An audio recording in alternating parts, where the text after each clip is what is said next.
Hello, dear viewer and listener, and welcome to Bergkamp Wonderland. We are a group of wandering hipsters looking for a podcast home because Kris killed the last one. With me tonight is Kris and Josh. Raise your hand if I said your names are.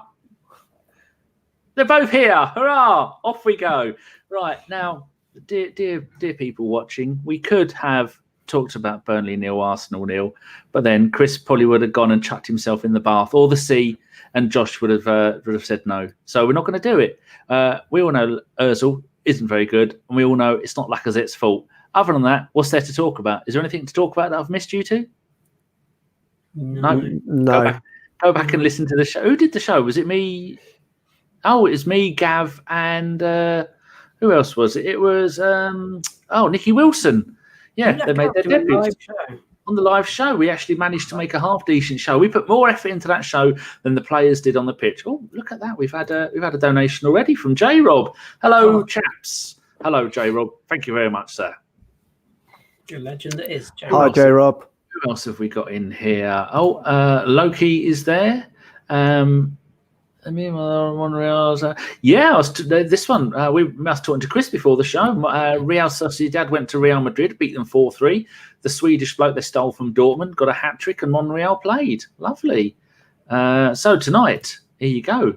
Tonight, you lot make the topics because we're too lazy, and it was boring to talk about that same old nonsense. Michael Hernandez says, "Hello, gentlemen." Where would you rate, talking about topics, where would you rate them in your chocolate bar of choice? Quite highly. My favourite is Boost. Really? Oh, interesting. The protein one or the standard one? I like the guarana one, only because I think it's got, is it part of guana lizard that is in it? Quite possibly. I don't think it's part of iguana, no. Oh, I thought it was part iguana. No. Oh, well, I've made an error there, haven't I? What's your favourite chocolate bars?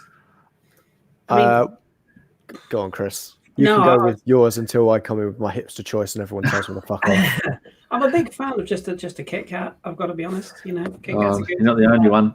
not the Jason versions or the John versions, but a Star Bar is very underrated. 80s classic, just caramel, chunky chocolate, and also Hershey's and Caramac. Also very underrated, but yeah, I'm partial to anything really, chocolate-wise. Before you answer yours, Josh, dear listener, dear YouTube people, is Kris's volume loud enough? Because I keep telling him it's not, because he's got a 17-meter long lead, and that's how far away he's got the microphone. It's actually in his old house. It's so far away. No, it's not. See, that's nice and loud. I'm going to see what they've put. I'm going to put if they no one's answered. They've not looked yet. No one even cares. I mean, they're about 7 seconds behind, aren't they? Josh, what's your favourite chocky bar? It's a picnic. You disgust me. Raisins should have no place near chocolate. That's exactly where they should live. Chocolate coated raisins. It's basically part of your 5 a day, that chocolate bar. I don't have 5 a day. I'm on meat. I'm on so much meat. I feel all manly. David here, Mr. Waffles, has put nope. So is that nope, he's quiet enough, or nope, he's too quiet? Nope, he doesn't like topics. Or nope, he just doesn't care. I mean, could literally be anything. Is fine. Loki73 hasn't eaten chocolate since the last time he can remember. Are you a dog, Loki73? It's the only thing that could have gone that long without eating chocolate. That's not right, is it? We had I can't highlight that. I put in here, Hong Kong, Kris is finishing a fish pie. And we had a thing come up. This is from the podcast account. It said, YouTube rejected your comment. This usually means they think it's spam. Try changing it a bit. Try fucking off, YouTube. You ain't the boss of me. Could I be wearing any more? That doesn't work, does it? Here we go. Straight in with J Rob. I think Ozil and Lacazette need to be benched. Did we agree? I think we agree. Not sure about Lacazette. No. Wouldn't you rather see Aubameyang up front scoring the goals and then Martinelli wide left? Oh yeah, because he was so good at that against Burnley. The grass was too long. He was missing. He'd missed 3 games. That's what, 2.5 weeks. Yeah. He wasn't match fit when he came on. You can stay, physically fit as much as you want over those 3-week period, but he was just. That's why he missed all those sitters. We should have played Lacazette for 50 minutes or so, seen if he could get himself a goal. If not, straight swap up top. We moved our best player in Martinelli out to the right when arguably we should have played Pepe in that position, who I thought was very unlucky not to play against Burnley. But perhaps they thought that he was going to get two-footed and, 72 million pounds would break in two and be worthless. What's going on with Pepe, Kris? You're the man who knows Pepe. Will he have come to Arsenal expecting to start games, or do you think he's sitting there thinking, "Oh, what is going on"? I think he would have probably not in that voice, seen as he's from the Ivory Coast. In English, that was "I wonder what's going on." I did it in French fluently. Naturally, I think he would have come with the expectation of playing most games when you cost so much money and you've got that reputation. But there's a lot of schadenfreude being thrown around social media at the moment, isn't there? About he's not fancied by 3 different managers now, and I'm not sure it's that. I just think that we've basically got 4 luxury players at the moment, and you can only really afford to play 3 of them at most. And I think we might look a different side when potentially Ozil is not in that side, or if we change the formation slightly. But I think Pepe is just one of those players that I agree with Josh. I wouldn't have left him out against Burnley because I thought he was playing well. And actually, he's a sort of player that you think you'll get something from in those sort of counter-attacking away games. But no, I think Arteta's just managing him. He's the future, essentially. Aubameyang and Lacazette are a lot older in terms of age. So I think he will come good. And as we've said on this podcast a number of times before, it takes players a while to fully settle. I'm not sure if he's 100% settled off the pitch yet in terms of his living arrangements. Obviously, he's got somewhere to live, but whether he's fully settled into London life and whatnot. He's not living in a Premier Inn. Or something, yeah. No, I think he'll be fine. He just needs a run of games, which is I'm surprised he didn't come off the bench. That's the only thing against Burnley. I think I would have been tempted to bring him on at least because when he didn't even get on the pitch, you sort of thought it's a bit of a strange decision. But I think Arteta's finding his way as well. So that was the thing that came up this week. I think it was an ex-Arsenal player. I can't think for the life of me who it was, but ex-Arsenal players, they can go from the elite to the just mental in terms of how bitter they can be against them. But they're saying something about Pepe, about how he seems not to integrate himself well, a little like Ozil, but tends to stick around his entourage. Yeah. Is that just because of the huge French personalities we think that we've got within the club, that he's a French speaker and, the other French speakers in the squad are Aubameyang, Lacazette and Guendouzi. That's quite an aggressive bunch to get into if you're not as... Yeah. And also I think he, it's just some people's characters. Some people are not all about loud and getting in people's faces and being talk of the town. I actually think he's a bit of a confidence player as well. Even in his Lille days, when he was first taken to Lille, I think that was under Bielsa actually originally. But he struggled for the first season. He wasn't always in the side, and he wasn't always getting regular game time. And as Loki's just put in the chat there. Oh, sorry, is it Loki? No, it's the previous chat. Sorry, Loki, but I will read Loki's comment in a second. But it takes players sometimes a bit of time. Matt Roberts, there you go. Thank you, Danny. Remember, a lot of players do struggle in their first season. Pires said it took him 3 seasons. And we started to see the best of Pires, I would say, after 1 season. But for the player himself to say he was only properly fully settled after 3, that says a lot to me. It does take time. And I think people have to, I know we keep saying this, and I know it's a bit of a, break emergency glass situation, but Arteta's been in the job for 3 months, and barely 3 months, and this is the first time he's had the squad away for any prolonged period of time. He's played match after match, midweek after midweek, Saturday after Saturday. Coming in at Christmas, which is the busiest time of the year, Christmas, New Year, busiest time of the year, isn't it? So you can't get too much change because you'll be playing every game. No, and I think the squad is slightly unbalanced at the moment. We're top heavy in terms of forward thinking players, and we can't play them all. And it might take a summer or a season of Arteta getting his head around where he wants to play players. You might see Pepe switch flanks. You might see him change over to the sort of more of a support striker role rather than a winger.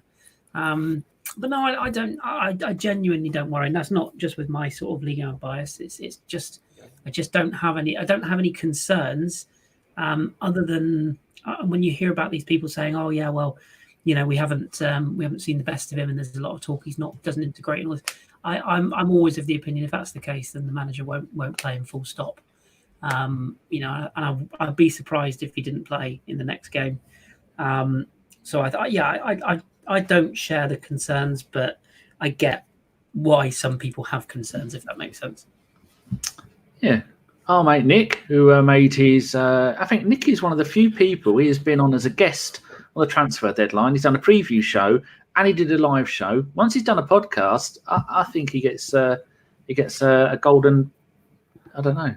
Spoon. There you go. Brown handshake from Jason. Josh, Nicky asks, he says ask Kris, but Kris will answer this after. Why is Slacker so crap away from home? I think, why are we so crap away from home, just generally? We didn't win, what? I think we won 1 away game last season. Was it 2 under Emery? Yeah. I mean, we haven't been great away from home. We can go back to even pre-Emery that we weren't that great away from home as a side generally. I think it's a mentality thing it was an issue before Lacazette. Hopefully it's not an issue after Lacazette or in the foreseeable future. But it is something that we've really struggled with, is our away form. And I wouldn't put it down necessarily to just Lacazette, to be honest. Mm. There's 10 other players out there that have also not been great away from home. I'm going to attempt to share a screen here of something I made the other day. Don't worry. It's there you go. It's a little bit... Not Tracy Island, is it? See how this looks on the screen? Yeah, that doesn't look too bad, does it? It is Lacazette's his games. And so, like this season, he's start at the top. He scored in the second game of the season at home to Burnley, scored in the fourth at home to Spurs, and then he was out for 4 games, and then he got an assist away at home to Wolves, and he got 2 goals at home to Southampton, and he got 1 goal. You've got our away games in there as well, Danny. Just pick up our away results at the same time for the games he did play. Graham, it's got it here. He's got one thing all season away from home. 1-1 with Palace. He got the assist. That's it. And so I'm just looking over all of his previous seasons. The most important one is this season, but yeah, the number of goals he's getting. Kris, have you any idea why he's not scoring away from home, other than, like Josh was saying, it's you got to look at the entire team away from home? Yeah, I think you've got to look at the entire team. I think some of his best work is being done in a deeper role at the moment, which is not ideally suited to him. Some of that comes down to the player himself. He's trying really hard to get involved in games, and he's trying to make things happen. Kevin Campbell had a very good piece on this. I don't know if people have heard of the what's it called? What's that paper that everyone pays for nowadays? What's it called? The Athletic. Yes, that's the one. They do a podcast on there with James from Gunner Blog and Amy Lawrence and Ian Stone. That's the one. Because it was Kevin Campbell's birthday the other day, wasn't it? And he was on it. It was, yeah, and he was on it, and he's had a very interesting thing about how Lacazette's game is sort of having to change game to game, and how he's doing a lot of sort of an unseen work, as it were, and also how we're not playing to his strengths at times. He's a penalty box striker. He's not a player who's going to run in behind like Aubameyang is, and it's almost like, because Aubameyang's not in the side, we're still playing the same way as if he was. And then when Aubameyang's left, we're still playing it down the middle as if Aubameyang was there, and he's not. So yeah, it's one of those periods of time. So I think all strikers go through these periods of time. But I wouldn't take him out of the team because he offers us so much work rate and so much link play and so much running that he's one of those players. Sorry, I'm just looking. Little shit. Cat issues again. Yeah, again. My fuckers keep getting up in my bedroom and getting up to my bedroom window, and they pull the curtains apart to get in there. And as I go to sleep, when it's light, I screamed at them the other night. Oh. I'll have to go and sort it. I'll let Josh speak on this while You're only saying that so the girls can see your wiggly bum as you woggle away. Well, that too. Won't be long. Okay. Yeah, Josh. So I think that a lot of it is to do with Ozil, not really one reason or another, but Ozil not being creative, not scoring, not getting assists, not doing all that lot. So Lacazette is having to come back and work harder. Remember like the old Giroud thing, where a lot of the time Giroud was on his own, wasn't he? Yeah, I mean, Giroud won a World Cup without scoring a single goal. And you can hardly say that he So did Luiz. Yeah, that's true. And Luiz only had a glass of... He had a shandy afterwards, didn't he? Mm-hmm. He definitely didn't drive home. No, definitely not. Glad Kris managed to put himself on mute before he went and sorted the cats out. Forever the pro. Yeah. Bloody hell. So I think the fact that he's not scoring, but he is contributing and other factors. You said the last thing goal scoring contribution he made was he at least made an assist against Palace. You have to shout because Kris is talking loudly. Yeah, that's true. He's trying to tell his cats to stop shitting everywhere. And now he's that's a horrible sound for our listeners if they're not watching. If they're not watching what's going on. Kris, we heard all that. Yeah, cheers, Kris. Sorry. I could have muted him. Shit, I didn't think about that. Cheers, Danny. Ever the professional. Right, listeners, if you ever want anything doing, do it yourself. This will forever be a soliloquy wonderland, and none of these fuckers will be on. I muted, sorry. He's pulling the carpet up. I pulled the door shut, and he pulls. As I put a mat in front of it, and he's still pulling the fucking carpet up. The little shit. Anyway, carry on. Okay, right. Keeping on this same thing, people. I'm having to do the tweets and not mute Kris, so I'm a bit behind. I'm trying to go through them as they came in, plus then go and find new messages from you lot where you're saying hello. That's why I'm going backwards and forwards. One from Michael Hernandez here, Kris. He says Alba and Lacazette should only play in a two-striker formation. Agree or disagree? There's arguments for both. And the McManus adds to that. We need to play Aubameyang in his natural position and not on the left all the time. That we have to agree with, don't we? Yeah, it's good evening, Mr. McManus. Hope you are well, sir. Yeah, I mean, yeah, probably. I don't think we're going to have this problem in the summer. Personally, I think one or both could end up moving on. So I don't think we're going to have to deal with this for much longer. But it's a problem, and it's a problem because it's the same situation that lot up the road have with Mong. Whenever he's injured, who's going to sign for you, knowing that they're only going to play, a second fiddle, so to speak. It's where Liverpool got lucky with Origi. So if you have two world class strikers, you either have to play a two, or you have to try and find a way to get them into the side. I'm a great believer, and I think Josh is with me on this one, that yes, teams set up in a formation, yes, they defend as a formation, but really it should be fluid. A forward line, and particularly in a 4-2-3-1, a forward line should be fluid. It should be movable. It should be adaptable. And I think it's a little bit of a red herring. I think we're almost sort of looking for, not excuses, but I think we're looking for things to put in place to sort of justify why we should change the formation to suit two players. But I still think I think it's overkill if we play two players, because we're overloading at the top end. I think we should be a little bit careful about how we do that. Yeah, I agree with that. Yeah, I wouldn't really play them in a two either, because Aubameyang hasn't really played properly in a two. No. Lacazette always had someone more creative next to him. I know we have seen them work really well together, for us anyway, but the problem is what that does to the rest of the side, and I think it's been a problem for a while. One of them needs to go, to be honest, because neither of them is going to be happy being like a rotation for the other at that position up front. So yeah, one of them needs to be sold. And who do you think will go? I can see them both going. Yeah, I could see them both going, and I wouldn't be against it necessarily. Hold on, who are we saying when we say both? Lacazette and Aubameyang. Well, Aubameyang's going to Barcelona in the summer. Everyone knows that. He rang up Barcelona and said, according to the podcast we listened to of professionals, he said he rang him up and said, "Can I come and play for Barcelona?"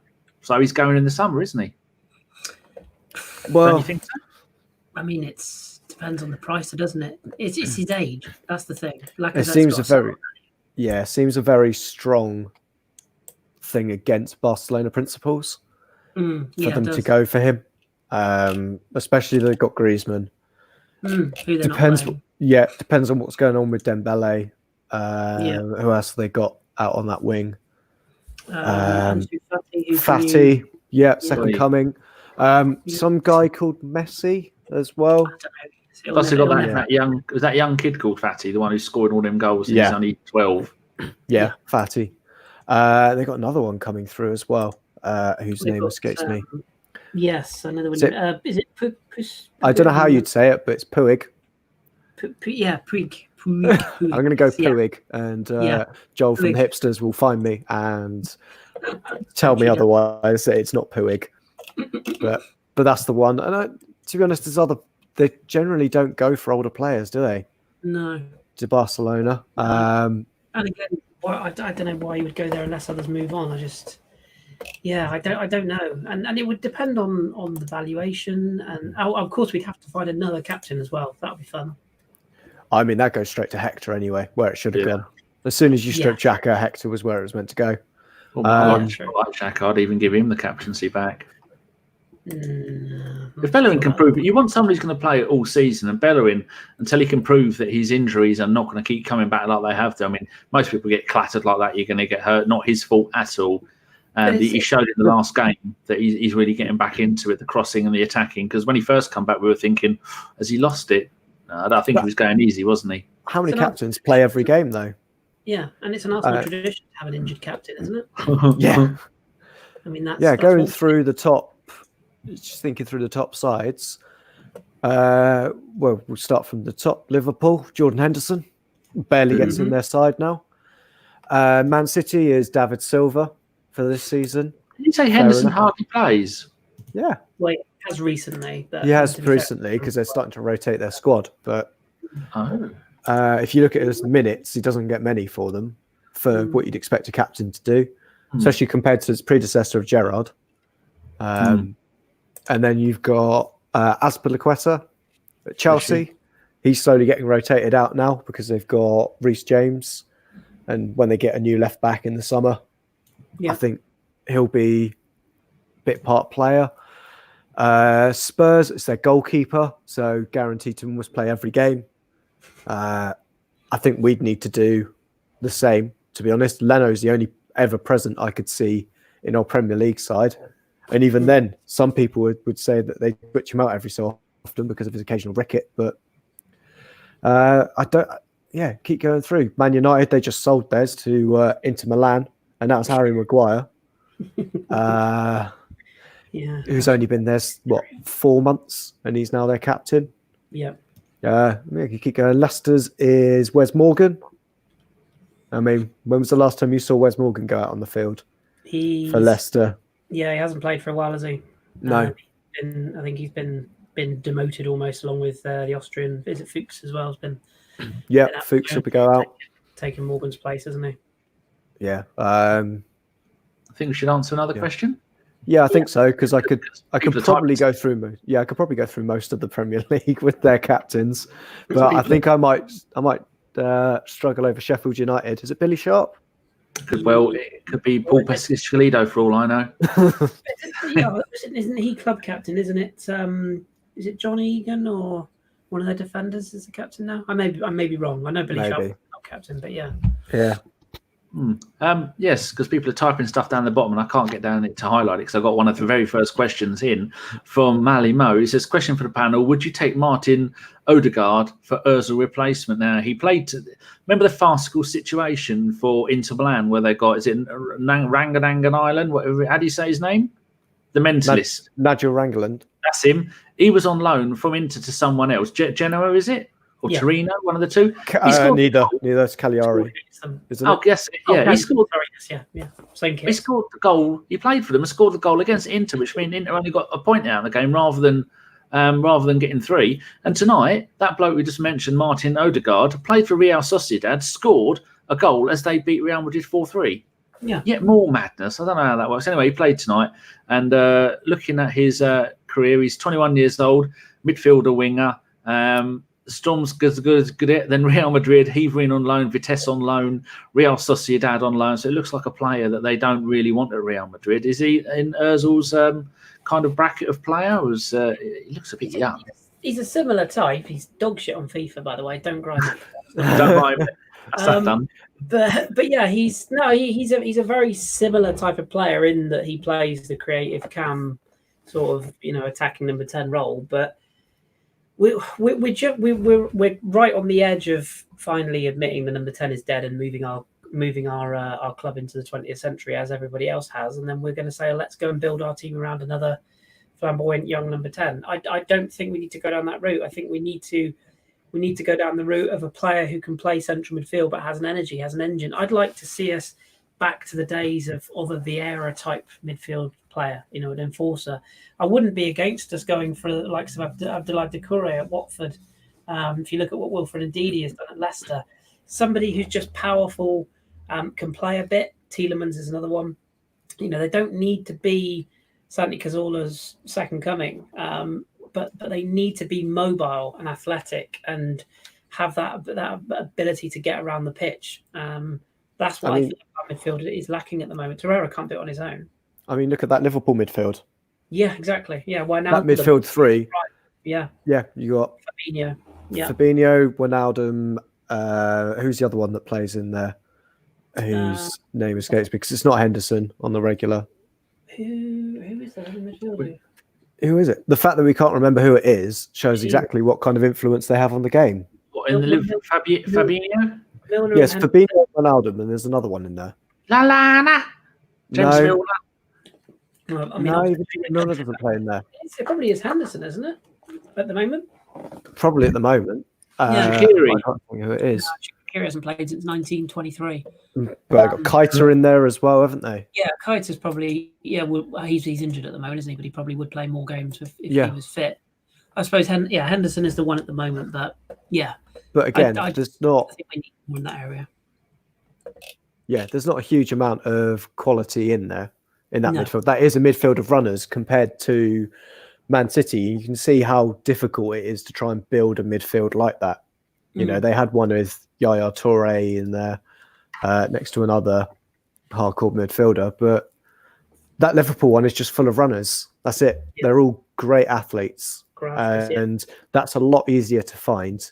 Ones that can play those simple passes to more creative players who can then deal with it in, do the special things, which I know we've got luxury players in the likes of Ozil, but he's using up that all-important kind of third spot in the midfield that we just don't have. Going back to something we mentioned earlier, French Gooner is a regular on Tom's podcast, which is the I always get Tom's and the American boys ones mixed up. The Gooner Talk. The other one's the Gooners podcast. So French Gooner is on there, and he says apparently Messi might be leaving Barcelona in the summer. Man City are interested.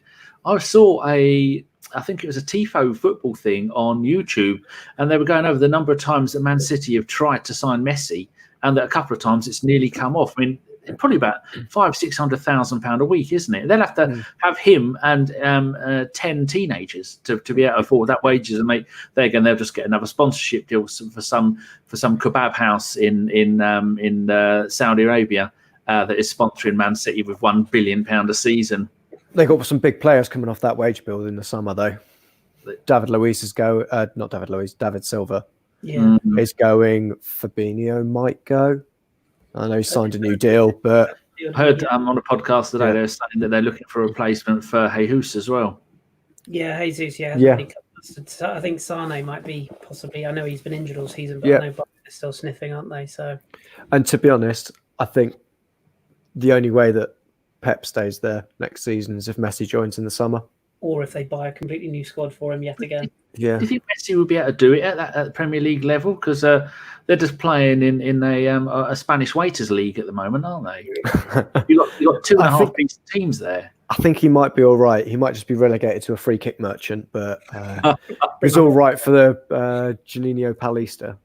Talking of wasting your career, I didn't realise Neymar was, well, apart from having the same birthday as Ronaldo yesterday, he's 28. How many years of his life has he wasted in the Farmers League, Chris? What is he doing there? You're never going to win anything other than the French title. Neymar, did you say? Yeah. Well, I mean, he's playing some of the best football of his career at the moment. He actually got booked the other day for taking the piss out of an opponent, which is a novel. Yes, I heard that on James today was talking about it. Yeah, AC Jimbo.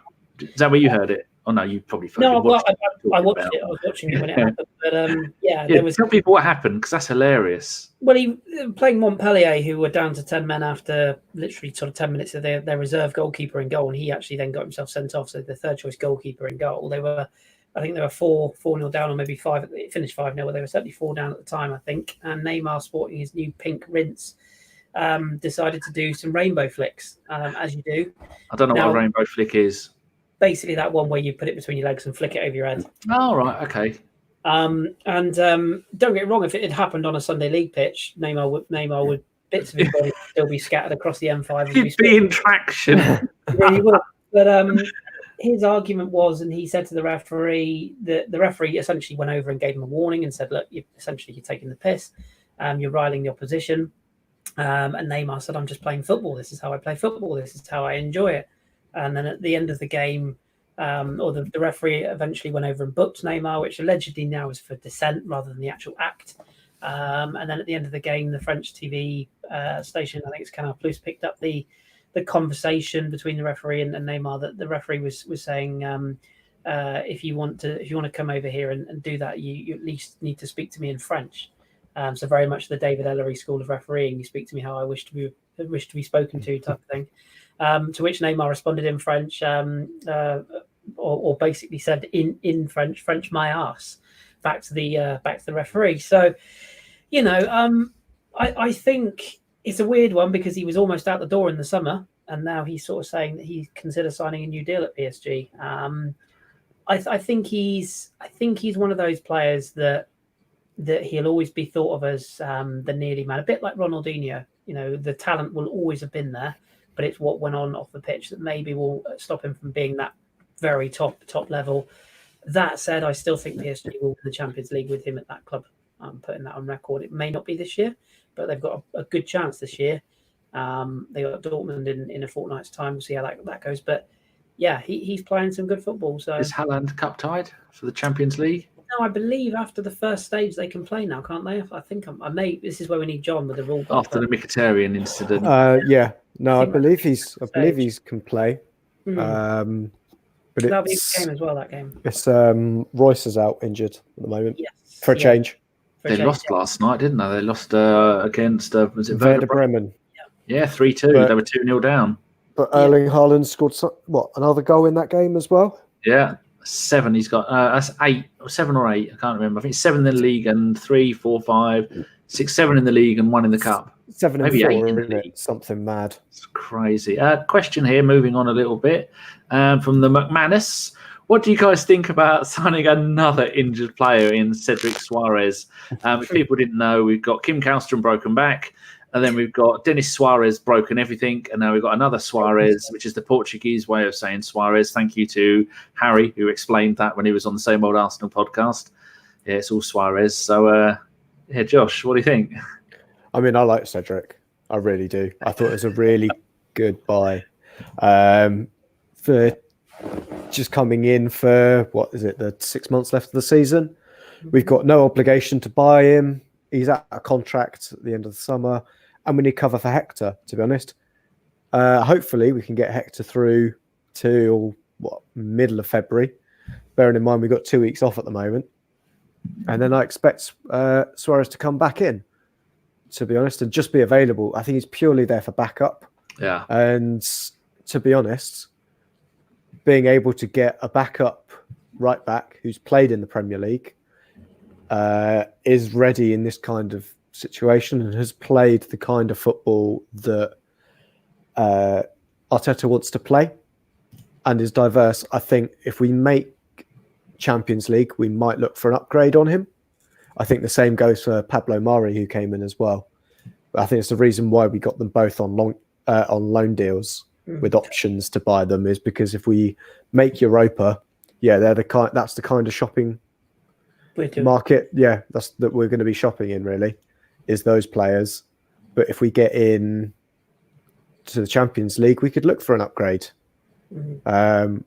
or we might just buy both of them and we're upgrading elsewhere. If we keep Mari, we'll get rid of Sokratis and we'll get rid of Mustafi, and then we'll get in another centre back in to play alongside David Luiz. And I think that's the kind of situation we're looking at the moment. Whereas these are kind of shrewd signings, but because it's Arsenal, we're going to look at the negative in it. That's what we do. If Daniel Levy had done this, people would be saying things very differently about this and say they're incredibly shrewd signings. He's just nursing them to the end of the season, because that's all they're doing. These signings are nursing us. We've got Chambers out for the rest of the season. Holding is trying to come back into contention. And our general defence has looked a bit of a mess. Chris Noser says, "Oh, sorry, I thought you finished, Josh. How dare you breathe?" And formerly Noser says something funny earlier as well. Here we go. Formerly Noser says, "Isn't Neymar taking his annual time off to celebrate his sister's birthday?" And is it not Mardi Gras? What's the Spanish? I mean, the Brazilian Mardi Gras called? No, it's the what is it called? Rio Carnival. That's it. That's the one. He likes that off. He likes his sister's birthday off. And thought, I always say knows as a woman. I don't know why. Anyway, maybe the person did say once many, many moons ago. It says, so what will happen to Ashley Maitland-Niles? Ainsley. Did you say it? Yeah, well, yes, in response to the first bit, yes, Neymar did have his time off, and Thomas Tuchel was quite critical of that, but he still went, so hey-ho. Ainsley, it's an interesting one, isn't it? Because the Suarez deal basically suggests that, like Josh was saying, it basically suggests to me it's cover for it's cover for Hector, but Cedric can play both sides as well, which is quite useful. But I did think it was quite interesting that Ainsley didn't even make the bench on Sunday. There's been a bit of suggestion that he's sort of falling a bit out of favour. I don't know. I still think he's better as a midfielder, but I'm not sure I buy the hype that everyone else has bought. I think I was talking to Dom about this, seemingly 2 years ago, I think it was now, when he first broke through and everyone was giving it, he's this, he's that. And we were all like, yeah, he's good, but I think we need to be a bit careful how quickly we big him up and how much we big him up. So, yeah, it will be interesting to see where Arteta might use him. I still think he's probably better, as I say, as a midfielder or as a winger. But a lot of people have been saying that he could play in the central midfield role. No, not. I don't think he could. Not physical enough, and he's not leggy enough for that, I think. They're the same people that say Eddie Nketiah is a Premier League striker. Well, there you go. Don't start data. I was watching Andrew the Hinkley Gooners from Dial Square to Where last night, and Data. She gets a little bit chopsy with people, and Andrew said that he could see Nketiah in years to come being a 20-30 goal a season man, and Data nearly shit herself laughing. I mean, a 25 to 30 goal in the Celtic Scottish Premier League. Maybe. No one knows. Maybe let's put it this way: Paddy Bamford is a more complete striker than Eddie Nketiah, and I'll leave that there. Oh, here you go. Yeah, she's there. She's heard us. You got Data. You got your answer from formerly Noser as well, Danny. Was Noser your lady name? I don't know. Formerly Noser said that he's a bloke. All right. Yeah. Maybe I'm thinking of Norma. N-O and ends in an A. Yeah, Did we have a Noma? Yeah, I think we did have a Noma. Yeah. Oh, well, there you go. Right, here we go. I had a question. Actually, look at Jim playing by the rules. Question. Who had I'll give this one to Chris, or actually whoever wants it. Recently, a Newcastle fan was banned from all English stadiums for windmilling in celebration for his team's goal. What past goal would you have made you do the same? He was windmilling and got banned. Yeah, the Newcastle. Did you not see it, Danny? No. Right. Give me a second. I will send Danny the link whilst you answer the question. Actually got his Johnson out and... As in Strutter, windmilling. As what? Strutter, where you get your keys in both hands. No, it wasn't his keys. It was his old chap, mate. Oh, right, fair enough. Yeah, and Alan said Maximin tweeted about it, didn't he? He tweeted a picture of a helicopter and good bounce. I think probably Bergkamp at Newcastle would be the goal I would have gone for in that scenario. I mean, I was at that game. I didn't do it, but yeah, that would have been the one goal. Maybe, or maybe the Adams goal at Highbury to seal the title. That would have been quite an apt, nice sunny day. You could have done it that day as well, Danny. You ran that one, weren't you? Yeah. I was going to say, I was there. we could have done that together. That would have been quite a sight. Sean was there in her mummy's belly. Yeah. So, Lily got killed after. I did chuckle at people saying that apparently FIFA. Sorry to bring up FIFA again. Apparently they've got a metric that if a celebration is used more than 3 times in a season by any one player, they're duty bound to create it in the game. Yeah. And so I think there's definitely a possibility next season of somebody in the crowd on FIFA 21 windmilling to their heart's content would be quite the scene, or maybe a tifo of someone doing it would be quite amusing. But put Mickey Thomas v Liverpool. Yeah, that's another good shout. But yeah, I'm sure Josh will send you the link. It's Data says here he should be banned. Children are at the game. If he got his winkle out, quite rightly he's banned. There's no place for that. I mean, up north, those lot are always naked anyway, aren't they? It's in your DM you now. have the link, Danny. Now you can watch it to your heart's content. Cheers. Yeah. Sai says, can we get the link as well? Well, I'll go and have a look at it while you two. Josh, what's your thoughts on it? And I'll go and. Yeah, I mean, there's a sensible response to this, and then there's an unsensible response do to both, it. just to cover ourselves. Let's go with the. Careful with your wording there, Danny. I would say Henry against Leeds. That one. There's quite a few to be fair.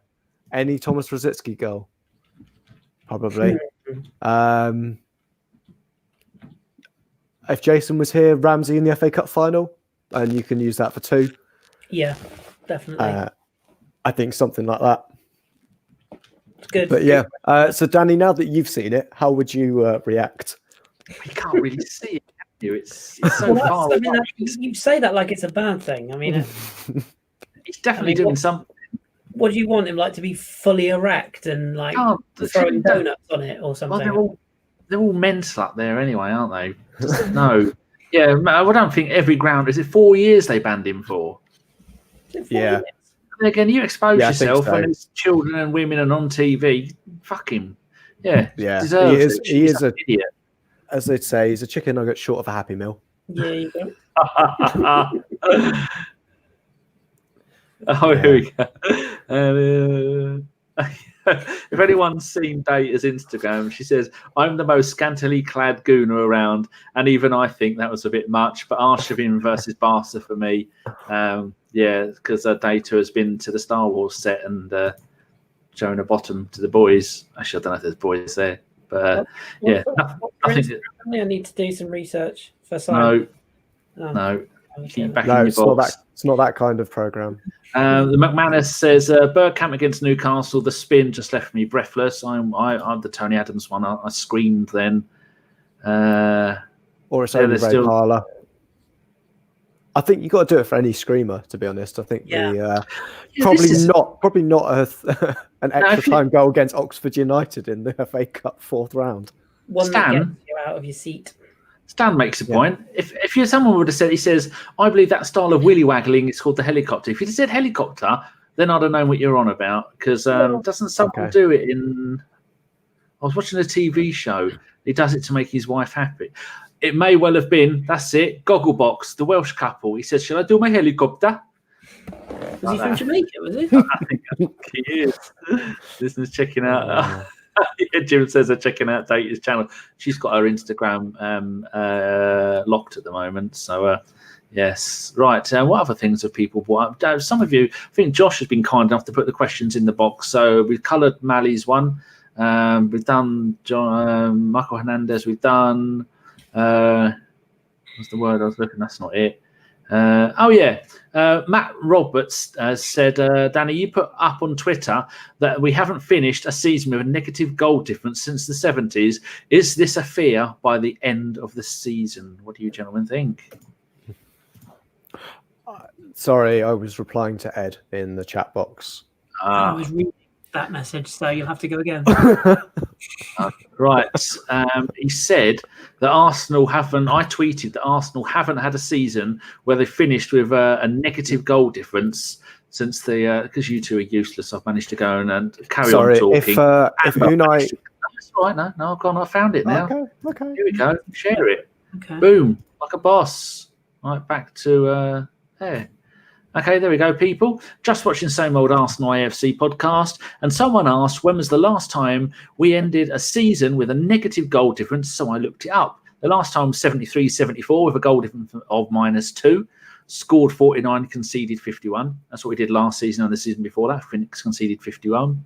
And then the other ones are 61-62. We had -1, 60-61, -8, and 59-60, -12. So I think whoever's question that was, Matt Roberts, do you think, are we worried about this happening again? If Unai Emery was at the helm, probably. But I think with Arteta, I think we're going to get, at some point, we're going to click and really have just a breathtaking attacking performance for 90 minutes. You can see that's within our locker now. And I don't think we had that under Emery. Kris? Pretty much exactly where Josh is. I think we're getting closer to finding a gear. And I know we've been saying that for a while. We need to stop these draws, but I do feel like we're getting closer to putting a bit of a run together.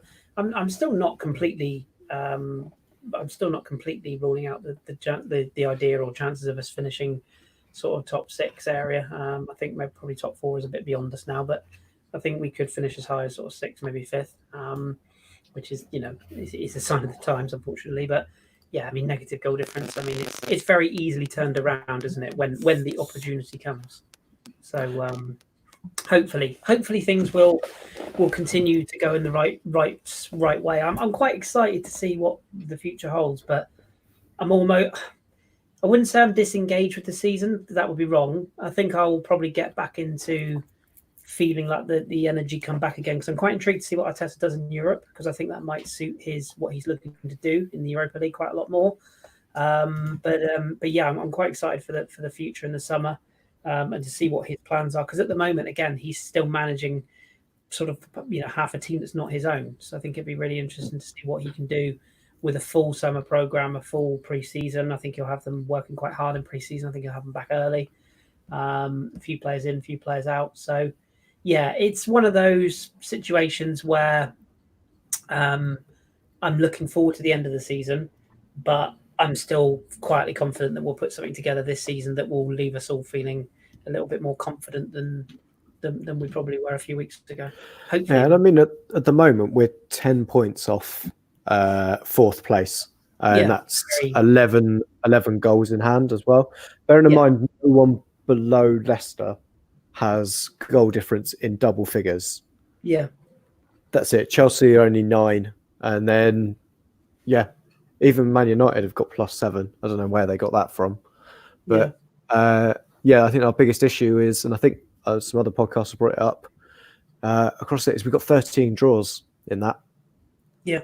The fact that we could easily turn a few of those into wins under Arteta, I think we could still go on one of those runs. Mm. We have seen it get some momentum up, especially after this 2 weeks. What was that stat as well, that only Liverpool lost less games than us this season? It's mental, isn't it? I think that's a little bit of a sneaky one, because we've had 4. Well, no, let's put it this way. I'm looking at the table at the moment. We've lost 6 games, which is the second lowest in the league, but it is joint second with Wolves, Leicester, and Man City. Yeah, so it's a bit of a false. Yes, it's a bit of a false one.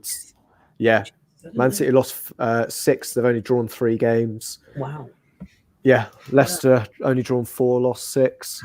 Who's the other one? Sorry, Wolves. Yeah, drawn 13. Drawn 11 for Wolves. Loki's on one tonight. First of all, he says, I would teabag Hillary Clinton to win a Champions League. And he follows that up with, just seen the video, the Newcastle fan could do with a trim. It's cold up there. Not getting rid of anybody here. Speaking as a man who is very, very well sculpted in all areas of body hair removal, I can confirm that I would agree with him very well with that statement. And if that doesn't make you bring up your fish pie, I don't know what will.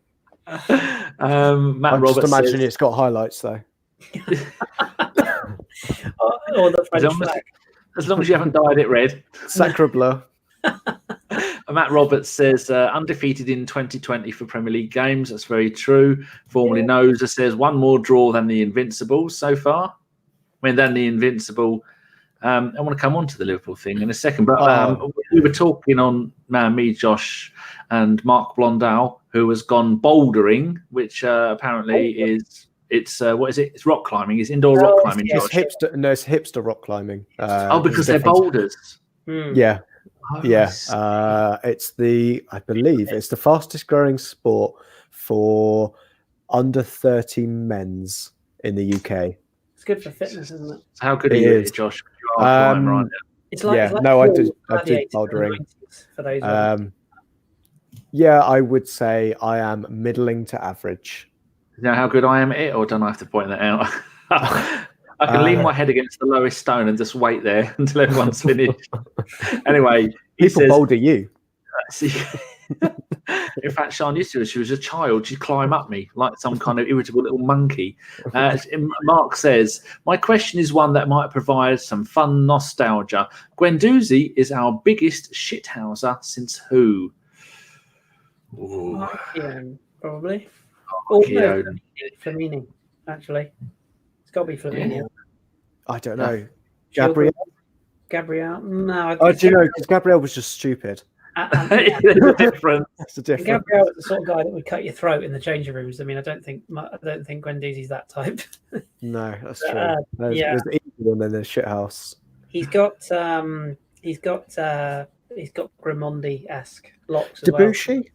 Vivas is another one. Debussy, Debussy could put a tackle in. Yeah, true. I think it's because he couldn't run anymore. Yeah, he got injured so often. Still can't. He had to come off early last night. Bless him. But yeah. I like it though. I like it. Jack Wilshere was a good shout from formerly Noser. Yeah, that's not a bad shout. Yeah. Jack. Although again, when he wasn't injured. Yeah. Poor bloke's injured again, isn't he? Yeah. Yeah. Master. So I wouldn't say he's my favourite shithouser, but he does like to get on people's nerves, which is fantastic. Bloody Soccerway's fucked as usual. I think any of that back four, when basically anyone pre-VAR from about the mid-90s was a shithouse. Yeah. Okay. Right. Someone else made a point here. Oh, Jamie Fitzgerald, Carpenter out. Thank you very much. Fair. Data says, does everyone hate Mustafi? I don't hate Mustafi at all because his wife is so freaking hot. Has he shaved his head? I think he's done something with it. Has he? Has he been to the same doctor as Perez? He's got his fringe done. As long as it's not the same doctor as Nasri, then we'll be all right. Who was the other one? I saw someone put Lauren in there as well. Loki 73. But he was full shithouser. He wasn't. He was just evil. Yeah, loved him. Someone here has put who put Song. I'm just here we go. Sean has put Song. Do you know Song? He's only 32 and he's been playing in the Swiss top division for the last 3 seasons. Yeah, didn't he play in Switzerland before he joined us as well for Sion, wasn't it? I think he was. That's where he is now, isn't he? Is it Sion? Oh, okay. He's there with Johan Juru. Oh, the legend. Yeah. Small touch. Do you remember that banter when they were handing out the La Liga trophy and Song went step forward and handing it to Eric Abidal, who just survived cancer? It's like, Song sort of just sheepishly went into the background. A classic Alex Song that was. Yeah, good times. Matt Roberts has come up with, is there any players you bring back to the club now? Do you mean as in their heyday or that are still playing and as they are now? Or just as behind the scenes as well? We used to know, didn't we? There was no ex-Arsenal players at the club, and now we're riddled with them, and we're no better off. There's a few still playing that would probably be worth. Dan Googles and Staffi's wife, and Romford Pele. Yeah, Noser says he was another one. He was great at it when he was never the quickest player, but he'd fucking wind you up. As well, didn't he? Yes, yes. I think all '90s players were. A bit of a shithouse, to be honest. You know, Henry had it as well with us. He had a bit of a nasty side. Ed has put, please Liverpool, lose a damn game already. You know what made me really depressed? I think it's Duncan Alexander put out that all Liverpool need to do to match the Invincibles now is draw 10 games in a row and win 2. That's it. Yeah. But then all they need to do to match it. I don't know about you. I'm not fussed about them going past the 49. I'm just worried about them actually doing the season. That's the problem. So they're on, I think Chelsea, their record was 40, Liverpool on 41, and we're on 49. So Liverpool's next games in the Premier League, Norwich away, that's 42, West Ham at home, 43, Watford away, that's 44, Liverpool at home, that's 45, Everton at home, Everton away, 46. Yeah, they'll probably beat them. They'll give them a good game, though. Then they've got Palace at home. That's 47. Then they got Man City away, which is game 48. That could be. I reckon Everton or Man City have got a chance. But after that, Villa, Brighton, Burnley, and then us. So we've got a chance of, it's one result, isn't it? I mean, We showed Man United when no one thought we could do it. They've got Champions League coming back as well, haven't they? Yeah, and they've still got. That's why I was hoping they'd get through the FA Cup, because that's one more game as well, isn't it? Yeah. And it's obviously Klopp knows that they are going to be pushed towards the end of the season. They didn't make. What did they buy? They bought the Japanese kid in the transfer window, and that was it. You've got Fatty Milner's out. Is he still here? Is at Liverpool? Yeah, Fatty Milner's injured. Yeah, he was on their bench for the FA Cup game. And I thought it was weird that none of the Liverpool pros went, I'll stay behind and play with the under-23s to make sure we get through. So they've got through. I don't know who they've got in the next round, but once those fixtures start piling up, then they're either going to have to drop something or do something already, because they won't be able to play midweek weekend every single week for the rest of the season, and that's going to start in about 2 or 3 weeks' time, isn't it? When we start. They got Chelsea in the 5th round. Well, there you go. That's another tough game. Someone asked a good question here. Hold on, Si, I'm going to read this first. Is your love interest towards still the same compared to 10, 15? Oh, here we go. Yes. Si says, is your love interest towards Arsenal still the same compared to 15 years ago, or maybe since Kroenke took over?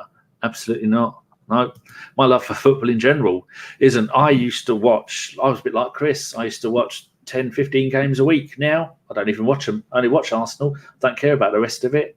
I think some of that for me, though, Danny, is a result of this modern day streaming thing. For me, genuinely, I think when many different places. Yeah, I mean, I'm always going to watch Ligue 1 games because that's the league I follow. But I'll be honest, I can't remember the last time I watched Match of the Day. I just don't. I don't. My interest in Premier League football this season, above more, has gone so much down the drain. If there's a live game on that's Premier League, I'll watch it. But when it comes to knowing the results, and watching Match of the Day on a Saturday night, I've always got better things to do. I actually did enjoy watching when La Liga was on Sky, and when Serie A was on ESPN as it was then, and BT Sports is now. Fine, but I wouldn't pay like Premier Sports to have Serie A.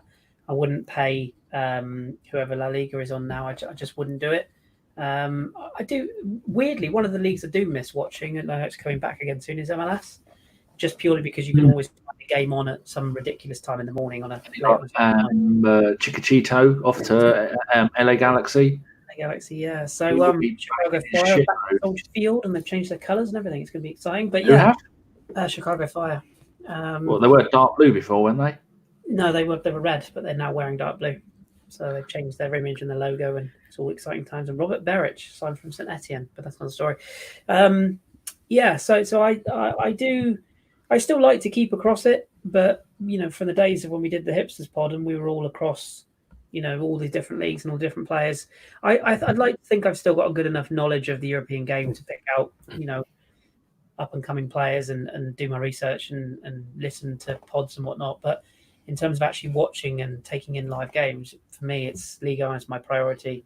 Premier League is shortly up. I have watched a lot more Championship this year. In fact, I have found myself watching more Championship games of an evening, even when there's like a Premier League game on. I'm going to watch Leeds Forest tomorrow, Saturday, for example, in the evening game. So I mean, I'm trying to expand my horizons a bit more. But as you said, Danny, things life gets in the way a bit. Depends on personal life, your social life, I suppose. But how these people can afford to pay for all the channels for everything? I pay for none. I watch them all. Yeah. So, what was the last game you watched, Josh? That wasn't Premier League. The last one I watched was Inter Milan. They won 2-0. Oh, good question. beat Udinese, didn't they? It would be Udinese. That was, wasn't it? 2-0. Yeah, Sanchez was fantastic when he came back. He's really onto it already. Yeah. What's the last one I watched? It was probably Championship. I don't tend to have. I think you go through phases of getting burnt out by football. Mm-hmm. I think that's the reason why the love has kind of dropped, because a lot of people say they don't watch Match of the Day anymore. Well, it's because there's viable alternatives, isn't there? If you wanted to watch football, that used to be almost like your one-stop shop. That was the only place you'd catch it, really. Because Sky was so ridiculously expensive and didn't really have the benefits. I remember back in the early 90s, it was one kid on your street had Sky Sports. Yeah, that was it. Around their house. And if you didn't watch it then, you'd wait for the FA Cup to come round. That would be a live sport, or it was Match of the Day. That was the only time you'd watch it, and you kind of put up with the fact that they had Alan Hansen and Mark Lawrenson on it.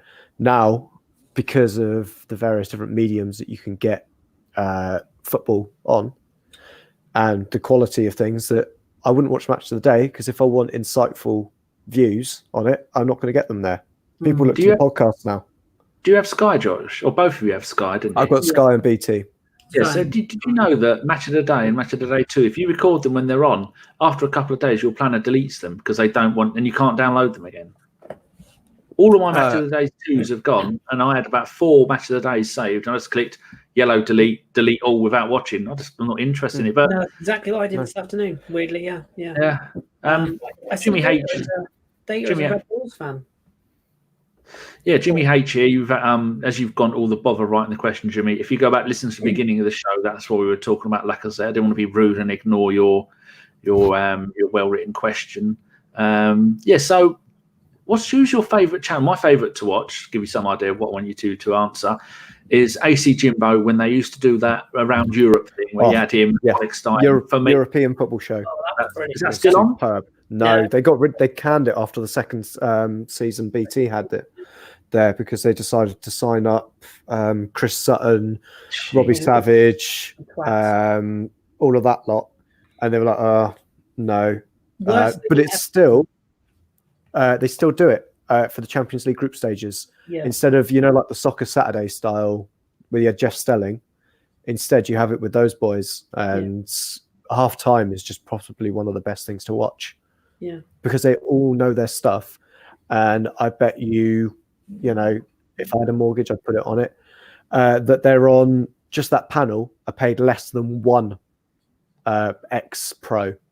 Yeah, that whole panel costs less than, say, definitely Alan Shearer's, less than Alan Shearer, because you can BBC published how much Alan Shearer gets for Match of the Day. Honestly, it's disgusting. On about 1.2 million a year, isn't he? Yeah, and that's just for BBC. Yeah, but Lineker does loads of other BBC stuff within that as well. Does like all their docs and does all their award shows. But Alan Shearer, who just turns up to be a grumpy old twat, same for Danny Mills. Well. Yeah. He was on 800,000 a year. So they pay Alan Shearer. Danny Mills is something like over $250,000 or over $500,000. Both of those, if they left Match of the Day, it'd be better off. But people like Peter Crouch on there, brilliant. I don't care if he played for Spurs and Liverpool. His podcast is brilliant. He's brilliant. That's the kind of people we want there. Like Ian Wright, gigglers, people that are funny, people that you could get. If you saw them in a pub, you'd offer to buy them some nuts. Yeah, but I say you could get you get half those journalists that you get half the Athletic on there for that kind of stuff a year. I'll listen to those. Yeah, because that one, they go into every game. They're not just sitting in a room watching them all, but they've also got to do it as an art. They've got to actually articulate their points properly. People who write are really good talkers. Yeah, and I like these people that just offer something different. I mean, I'm not like a massive fan of the tactics, the XG and all the stats. I'm not a huge fan of that, but Josh is XG an XA, is that done before the game or after the game? It's based on the stats before. I know. I think. So when they go, Aubameyang's got an XG of 1.3. Does that mean they've worked that out before the game that he should score 1.3 games, or is it after the game he should have scored 1.3? It's Post game. Yeah, because I always thought it was pre-game. I think it's a mixture, isn't it? Because sometimes they say his expected goals based on his form should be this coming into this game, but then, like Josh said, it's post game. But it's kind of hard to use it as a predictor. They could go based on his XG. He should have scored 10 goals and he's only converted 8, which would show that you've got a player that's missed big opportunities. And then vice versa, if you look at someone like Jamie Vardy, he generally outperforms his XG because he scores quite good goals or scores from odd angles. Jack Grealish, actually, because I was looking at it this week, because I've got to play my wild card in fantasy football. So it's the kind of shit I look at, like XG. Jack Grealish has got 7 goals from an expected of 5, so you don't put him in. But you'd look at someone like Tammy Abraham, who is underperforming, and you go, right, he'll start converting chances, or if you think he's got it in his locker. But it's during the game, the only problem is you're only as good as the previous data. So if you remember when Fernando Torres missed that open goal, now everybody that has that shot in the same situation has someone's missed from here before. Up until that point, probably no one's missed from that far out open goal, but then Torres did it. So it means everything's gone down a touch. Jay Rodriguez against us, we hit the bar versus Burnley. At that point, his XG would have been basically 1. He should have scored from that situation. But there's other bits and pieces that aren't included in that. Who did a great piece on it? I want to say it's Michael Cox did it on... who's the Sheffield United striker who hasn't scored this season? Eddie McGoldrick? Not Eddie McGoldrick. I was going to say it's Eddie McGoldrick. No, it's something like that, isn't it? David McGoldrick. I thought was maybe possibly related to Eddie McGoldrick. Yeah. Not possible. No. They were looking at his XG, and one of the things it doesn't take into account is how you're hitting the ball. So say the ball comes and it takes it from a certain point, but say McGoldrick goes for a bicycle kick, that hasn't got the same XG as if he'd gone for a header. Yeah. Who made all this shit up? It's pointless. You say that, it's all marginal gains, and we're at the point now where, it's the reason why British cycling absolutely outperformed for 10 years, because we started looking at that data properly and going, right, 0.5% here, 0.25% there. I know. A PSI down in the tyres will make certain things more aerodynamic. I could go into that for hours if we really wanted to, in terms of a narrower tyre isn't actually as aerodynamic or as performant as a slightly wider one. As we're talking PSI, Josh, there's my new pump for my chair. Pump my tyres up. You have shown me. You can talk XG. You can talk XG for the amount of time that I'll spend on Dave's Instagram. Yeah. It'll probably be about 3 hours. Goldrick has got 19 games in the Premier League this season and no goals. He was a League 2 player for Notts County on loan for a decade or so ago. He's quite old. Yeah, he's got a lot of shots as well this season. I know why I thought he was related to Eddie McGoldrick, because they both played for the Republic of Ireland. Yes, they did. It wasn't just because McGoldrick. And they're both English. But yeah, I would say it's one of those on XG that I understand some people get bored by it because not everybody loves stats, and you can say that about stats, though, isn't it? I love a stat. No, I wouldn't say it's stats for the sake of stats. I would say if you're working in the right place, you understand it. I just like for a podcast in particular. I like a podcast that's going to engage me and going to grip me. Like when AC Jimbo left Football Weekly, I think a lot of people thought, "Oh, that's the end of that." And to be fair, like Max Rushton's come in as a host now, and he's genuinely engaging. People not everyone likes Barry Glendenning, but I find him very engaging. I find his views very interesting. Did you think he was a fat old man? I did.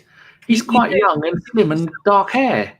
It sounds like he's another one. And he's like Andrew Arsblog, isn't he? Doesn't sound like he looks, but yeah. I mean, I just want a podcast that's gonna or views on football where people just think slightly outside the box. And Gavin Marcotti's another one that I really enjoy. I think it's just your own personal taste, but nobody will ever do it as good as AC Jimbo. Let's be honest. But yeah, I think You just want somebody who, even if you're not into stats, I want somebody to do a show or a podcast that makes me go, okay, I'm not really into stats, but I want to listen or I want to watch. Yeah, I think the biggest problem XG has is quite an intangible stat. If I said, you got a pass completion rate of 98%, you can understand that. Mm. But if I go an XG of 1, but I've had 20 shots, you're like, what? That doesn't automatically compute.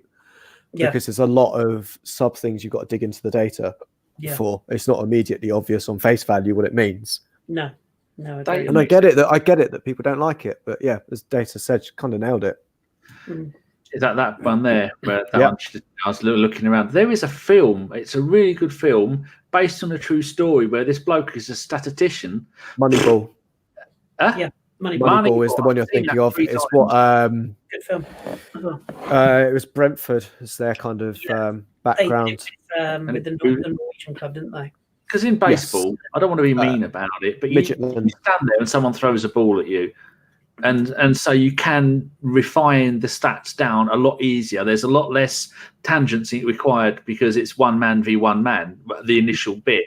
But in football, it's 20 v 20 at times, 10 v 10 at times, fucking 20 v 20. Neck chasing, I think. Oh, here we go.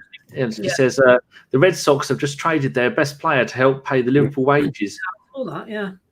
But that's gone down well. I think I'm always interested. I presume data is from the US, but I'm always intrigued by people that are overseas and that are particularly American viewers, because they have such sporting franchises in America is so huge, and it's such a it's such a big business in the US, not just a sport, whether it be baseball, basketball, American football in particular. And you see what the Rasmus has of the Super Bowl. There's so much goes on in their college setups and their scouting networks and their education systems and all that. And I still think, even though I don't follow American sport as much as I used to. Data's from New York City, so I don't really follow it as much as I used to when I was a bit younger. But American sport is still light years ahead of UK sport. And you listen to some of the podcasts that've got like American influences on. They're absolutely light years ahead of where things are in terms of the English game. We're still behind. The English game has always been behind the curve, hasn't it? Yeah. In general, Arsene Wenger came and brought, even before that, Di Canio went to West Ham, didn't he? And told all the players to start eating pasta and stop eating pies and smoking 40 fags a day. Steak and eggs at half time. Yeah. And it's unsurprising that we're so behind. But I think American sports, the way they've done it, we've got an American owner. As much as people might hate on it for various bits and pieces, it's going to be where we need to go. I don't know about you guys as well, but you were just saying about the whole thing about being almost tired of too much football. The first World Cup I can probably remember, showing my age now, but a lot of people say 1990. For me, it was 94. It was in USA, Ross and all that, with the penalty. The death of the Colombian centre back. Escobar. No. Was it Escobar? Yeah, it was. Maradona running to the camera, off his tits. Daniel Amokachi doing the dog peeing celebration in the goal for Nigeria. Sweden with a very young Henrik Larsson and Martin Dahlin and Thomas Brolin, etc. But anyway, I digress. Hristo Stoichkov and Jordan Lechkov for Boise. Blonde hair. The thing I loved about that World Cup, and it's probably because I was very young. So what's that, 94? So I'd have been 11. It was I love a World Cup abroad where you have to get up at unusual times to watch games. And I loved the fact that game or that World Cup in America, like it was still very much soccer in the US. They weren't prepared for it. And I think I'm right in saying, is it going back to the US, isn't it, the next World Cup? Yeah. US and Mexico, isn't it? Yeah, and it'll be really interesting. Now, didn't they? I didn't know that this summer's championship, the European ones, the finals held at Wembley. Yeah, it is. Yeah. Wembley have got a game in every round. Yeah. And if England sort themselves out, we basically can go basically stay at home for almost every single game. We all know France. Go on, Sweden. But yeah, I'd be really intrigued to see what America do. And what I loved about that USA '94 tournament, England weren't there, which is great, but also it was the novelty factor. And as I say, it's probably because I was young, but it was like that, kind of put the TV on at like midnight to watch a game and hope your mum doesn't hear that you put the TV on when you should be in bed because you've got school in the morning. Similarly, the one in South Korea and Japan, where you had sort of local pubs opening at sort of 8 a.m. to cater for the guys or girls going to work who wanted to watch the England games or whatever before they went to work, and having fry up at 7 a.m. watching a game. There's just something that sort of is quite exciting about a World Cup or football that is out of the normal, out of the ordinary. And I think, like Josh said, we've almost got to this Pavlov's dog situation of how can I put it? We're almost in that state now where it's like there's always a game on Saturday lunchtime. There's always a game Saturday evening. There's always 3 o'clock kickoffs. There's always a game Monday, Tuesday, and it's so formulaic. It's so standard, isn't it? That's why I quite welcome these idea of the odd Friday game or a Monday game. So it just makes it more interesting. You go, oh, there's football tonight, ideal. And ironically, Thursday's the one night where there's never any football on, so we've done well to do our pod.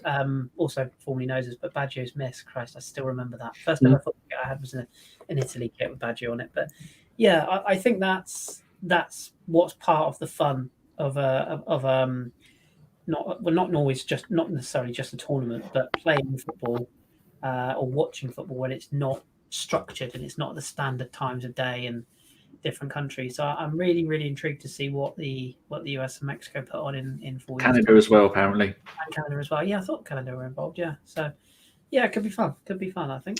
Matt told us that. Did we all watch the Super Bowl at the weekend? Not yet.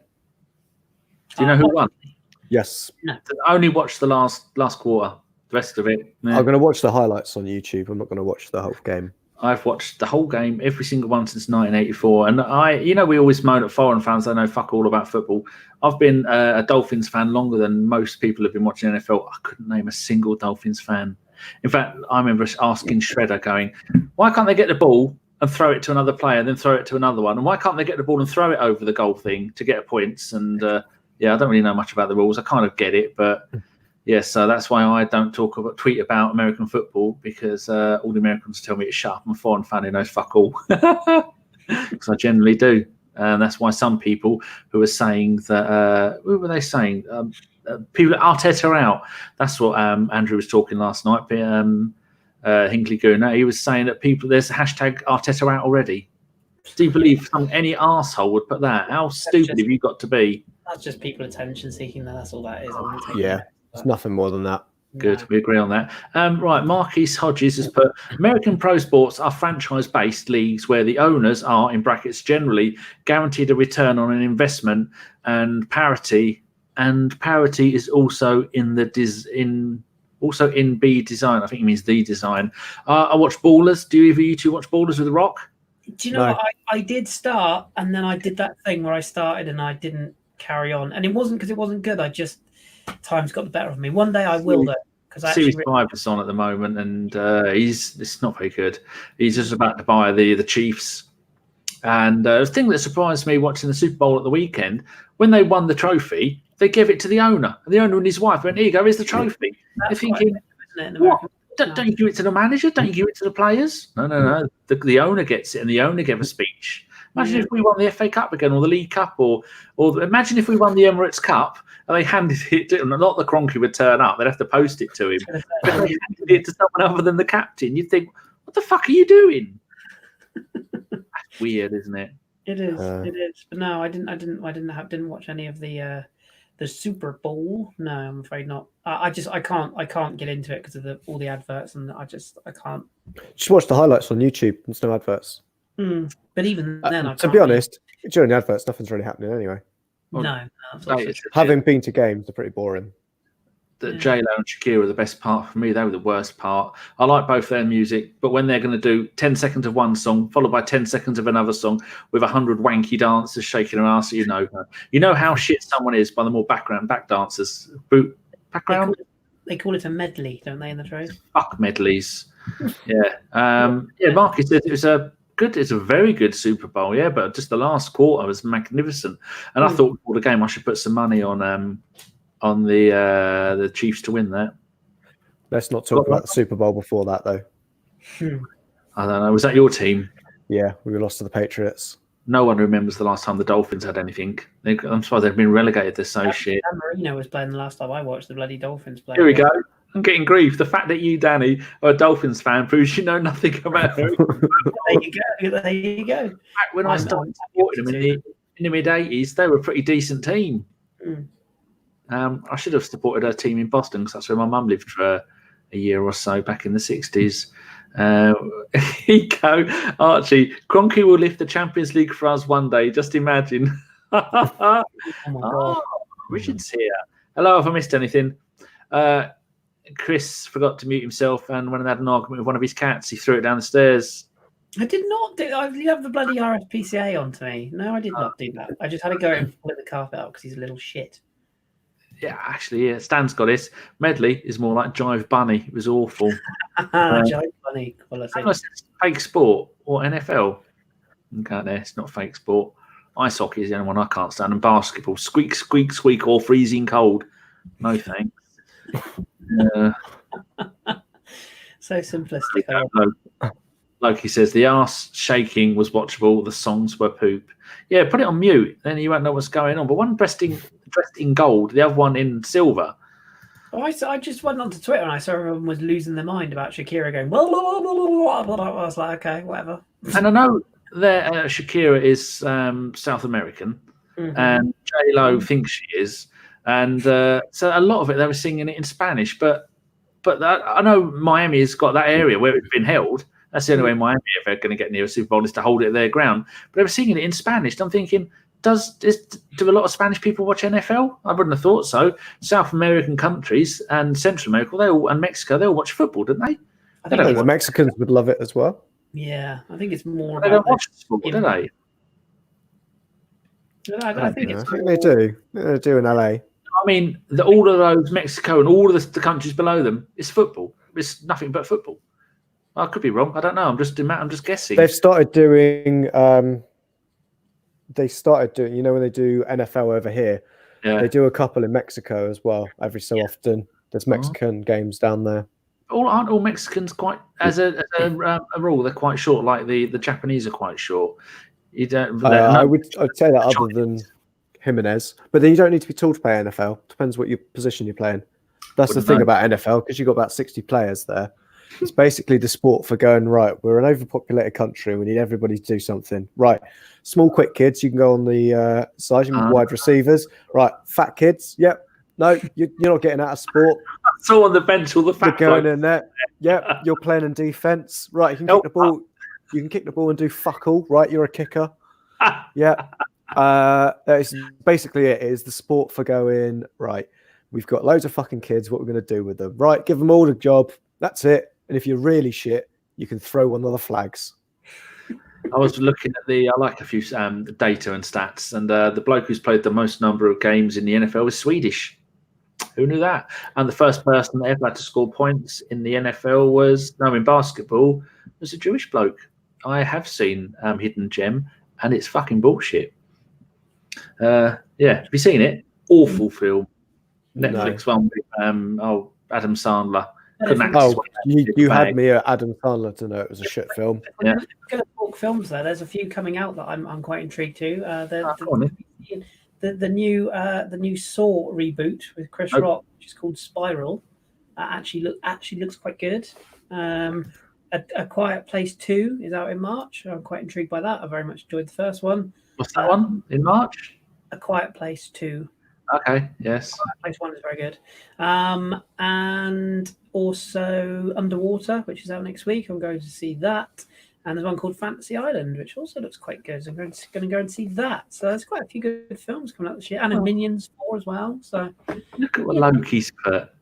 He's put Mexico, baseball, football, and smuggling.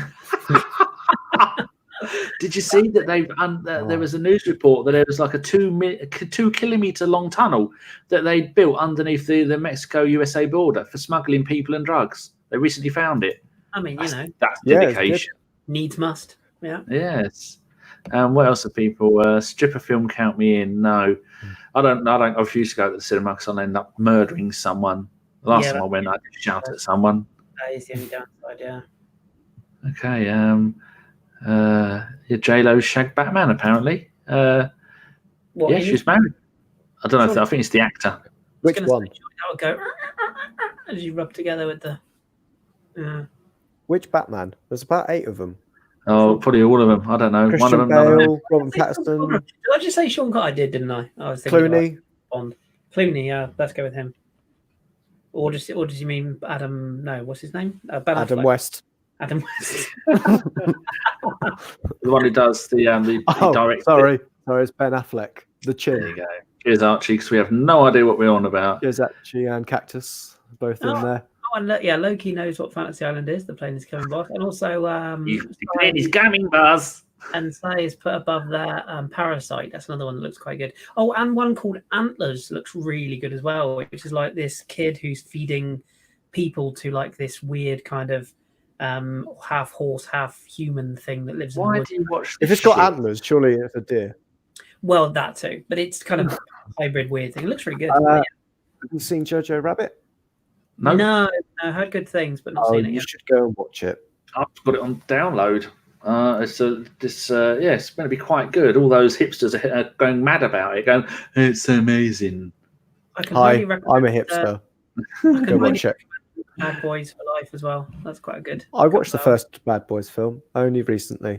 I think we discussed this on a previous pod. We did absolutely. Yeah, the new one is very good. I didn't realise it was a Michael Bay film, and then it was too late. It was too late for me to turn it off. Yeah, you're already. By the time I'd watched it, I was like, oh. 1917 is apparently amazing. I've seen a download for that, but it's not Blu-ray, so I won't watch it.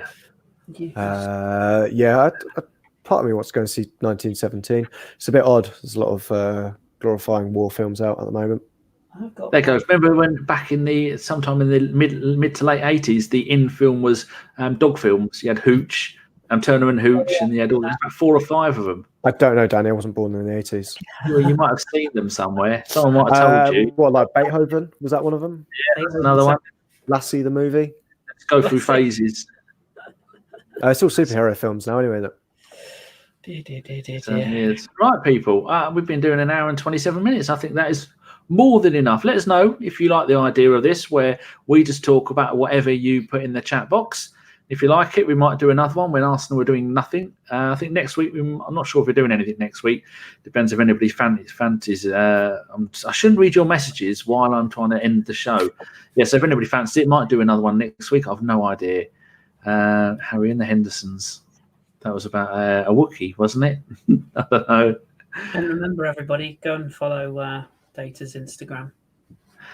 It was just to approve you, and we can't encourage ladies showing their bottoms on this channel.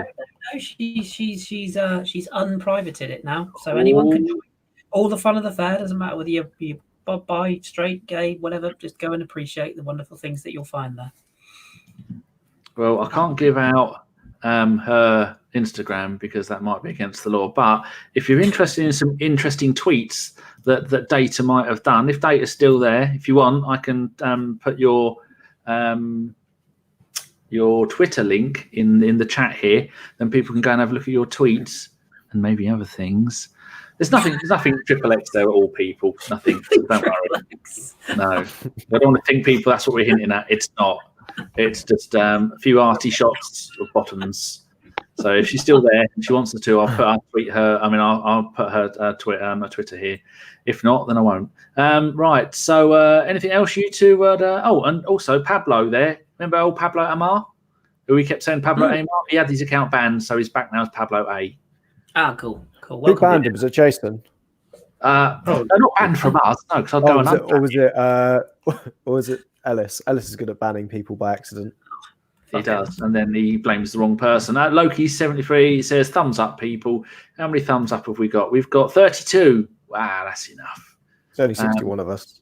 Yeah, remember, people, don't thumbs up. don't share, don't subscribe. It's our little secret. I'm looking at myself on the telly. It's our little secret. It doesn't help when I'm looking at my face on the screen. The wrong way around. Jesus. Right.